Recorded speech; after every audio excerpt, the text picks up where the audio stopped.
नमस्कार मंडळी. तर पहा मंडळी, आपण देवाजवळ जो दिवा लावतो त्यामध्ये आपल्याला फूल तयार झालेले दिसते किंवा कधी कधी चंद्रकोर तयार झालेले दिसते. तर बघा, आपण घरामध्ये सकाळी आणि संध्याकाळी दिवा नक्कीच लावत असतो आणि दिवा लावल्यानंतर काहीच वेळात आपल्याला त्यावर काजळीचे फूल तयार झालेले दिसते. तर बघा, आपण घरामध्ये सकाळी आणि संध्याकाळी दिवा नक्कीच लावत असतो आणि दिवा लावल्यानंतर काहीच वेळात आपल्याला त्यावर काजळीचे फूल तयार झालेले दिसते. तर यामागे नक्की काय कारण आहे याबद्दल आपण आजच्या व्हिडिओमध्ये माहिती घेणार आहोत. त्यामुळे व्हिडिओ शेवटपर्यंत पहा आणि आपल्या चॅनलवरती नवीन असाल तर आपल्या चॅनलला सबस्क्राईब करा. तर बघा मंडळी, आपण कोणतेही पारायण करताना किंवा देवपूजा करताना आपल्या मनात काही ना काही इच्छा नक्कीच असते आणि ती इच्छा पूर्ण होण्यासाठी आपण पारायण, उपवास, देवपूजा हे सगळं काही करत असतो. जसं की काहींना मूलबाळ होत नाहीत, काहींना नोकरीचे प्रॉब्लेम असतात, तर काहींना त्यांच्या शिक्षणामध्ये अडचणी येतात. तर अशा या गोष्टींपासून, या समस्यांपासून सुटका व्हावी म्हणून आणि त्यावर उपाय म्हणून आपण पूजा पाठ पारायण करत असतो. पूजा करताना आपल्या मनात असतं की मी ही जी सेवा करत आहे ती देवापर्यंत पोहोचत आहे का, असं आपल्याला मनात कुठेतरी वाटत असतं. आणि आपण कोणतीही पूजा पाठ करत असताना ती अग्निदेवाच्या साक्षीने करत असतो. आपण घरामध्ये सकाळी संध्याकाळी पूजा करत असताना ती देखील अग्निदेवाच्या साक्षीनेच करत असतो. म्हणजे आपण जी पूजा करत असतो त्यासाठी दिवा साक्षी असतो. दिवा आपल्या पूजेची साक्ष देत असतो. तर काही लोकांच्या दिव्यामध्ये आपण पाहतो की 10 ते 15 मिनिटात त्या कापसाच्या वातीवर एक फूल तयार झालेले दिसते किंवा काही लोकांच्या वातीवर तर 5 ते 10 मिनिटांच्या आतच फूल तयार होते. कधी कमळाचं फूल, तर कधी गुलाबाचं, तर कधी कधी चंद्रकोर तयार झालेले दिसते.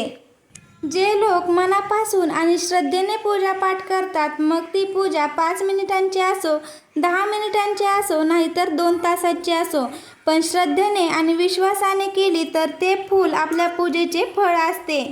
म्हणजे आपण जी काही सेवा करत असतो ती देवापर्यंत पोहोचत असते आणि हे अतिशय शुभ संकेत आहेत. त्याचं कारण म्हणजे आपल्या आयुष्यात चांगले दिवस येणार आहेत. तुमची पूजा अर्चा देवापर्यंत पोहोचली असून देव तुमच्यावर प्रसन्न आहेत. किंवा तुम्ही देवाला एखादा नवस बोललेला असाल तर देवाने तुमचा नवस किंवा प्रार्थना मान्य केली असून तुमची मनोकामना लवकरच पूर्ण होईल.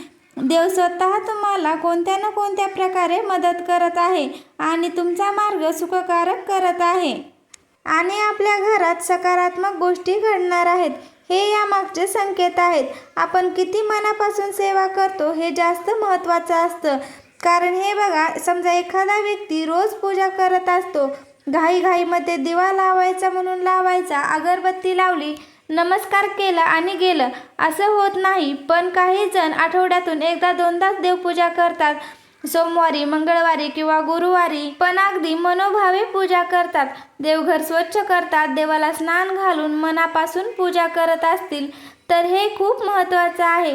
तर बघा, तुम्ही पूजा करत असताना दिव्यामध्ये फूल तयार झालं असेल तर समजून जा की तुम्ही मनापासून पूजा करताय आणि त्याचं बक्षीस म्हणून देव तुम्हाला पावलेला आहे असं म्हणून ते फूल तयार झालेलं आहे आणि हा खरंच खूप शुभ संकेत आहे.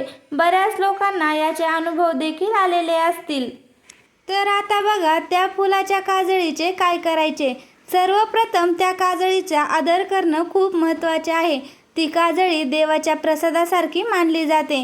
त्यामुळे ती कधीही कचऱ्यात टाकू नये किंवा पायाखाली पडेल अशा ठिकाणी ठेवू नये. त्या काजळीला प्रथम देवासमोर ठेवून नमस्कार करावा आणि आपल्याला चांगल्या गोष्टींसाठी किंवा चांगल्या कामाला जाताना त्या काजळीमध्ये थोडेसे हळदी कुंकू मिक्स करून आपल्या कपाळाला लावून देवाचा आशीर्वाद घ्यावा. त्यानंतर ती काजळी वाहत्या पाण्यात, जसे नदी किंवा ओढ्यात, विसर्जित करावी. जर तुमच्या घराजवळ वाहते पाणी नसेल तर ती काजळी तुळशीच्या कुंडीत किंवा एखाद्या पवित्र झाडाच्या मुळाशी ठेवू शकता.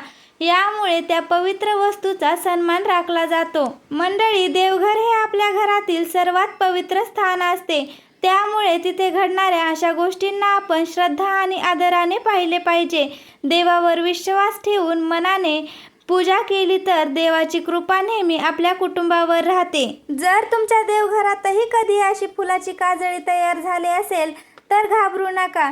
ती एक शुभ आणि सकारात्मक संकेत मानून देवाचे आभार माना.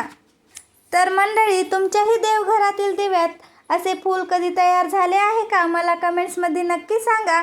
व्हिडिओ आवडला असेल तर एक लाईक करा आणि आपल्या चॅनलला सबस्क्राईब करायला विसरू नका. धन्यवाद.